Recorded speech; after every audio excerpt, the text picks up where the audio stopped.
don't have a kid. It's irritating. Just interferes with your drinking schedule. Definitely. Hi, I'm Daniel Carr, and after being in college for 6 years, I'm now a responsible adult. So now it's time for me to learn how to drink like one. I'm here in Austin, Texas at the famous Bangers Sausage and Beer Garden to talk to a beer master and learn why the first thing adults do after a long, hard day of work is come home and drink a beer. This is Drunk Responsibly.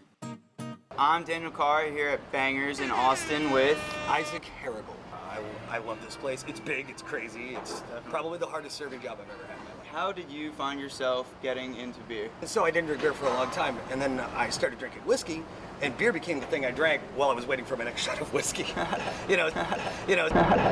went to the bar manager. His name was Jake Adams. I still consider him my mentor, and I was like, hey man, I need to learn everything about beer that I can.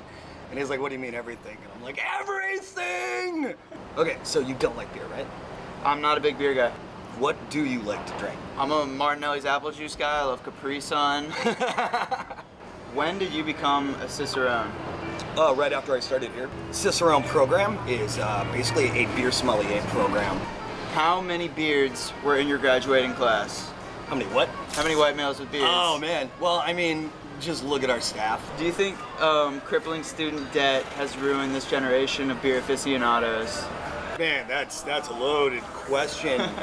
Yeah. Is it true that you can't judge a beer by its color? No, that is absolutely true, actually. A study from Rush University says that you're 23% less likely to lose your memory when you get older if you drink beer. What the fuck is Rush University? Where it's just like, welcome to Rush University, yeah, put this egg up your butt. Like, whenever I'm dealing with a lot of people, I can tend to remember people's beers better than I can their faces. I have a hard time telling you how I got home sometimes, but I can remember every beer I drank. So, Rush University sounds legit. Seems like beer drinking is a big guys club. Historically, women have been used as sex objects in beer commercials. Yes. Do you think beer companies need to maybe throw a little more cock around in their commercials to get the ladies involved? There's this theory that the whole idea of a witch stemmed from female brewers. It's a bubbling cauldron, and it makes men kind of lose their minds and give into feminine wiles. And back then, brewers also wore a hat to let them know what they were doing. Humanity, for thousands of years, ever since we came about, we've tried to find new and more inventive ways to get inebriated. So do IPAs give you man tits? And if so, how many IPAs do I need to drink to get up to a C cup?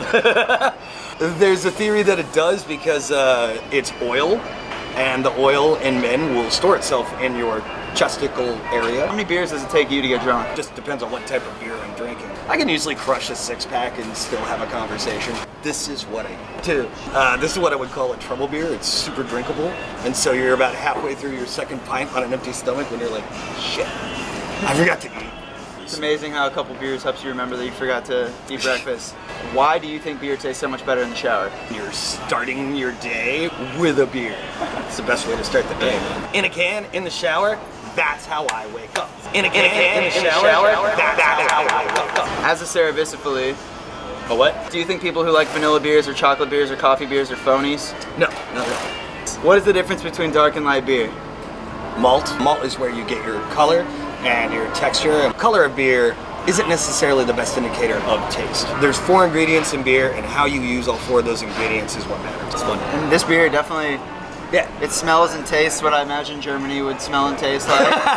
So, Dirk, this one's for you.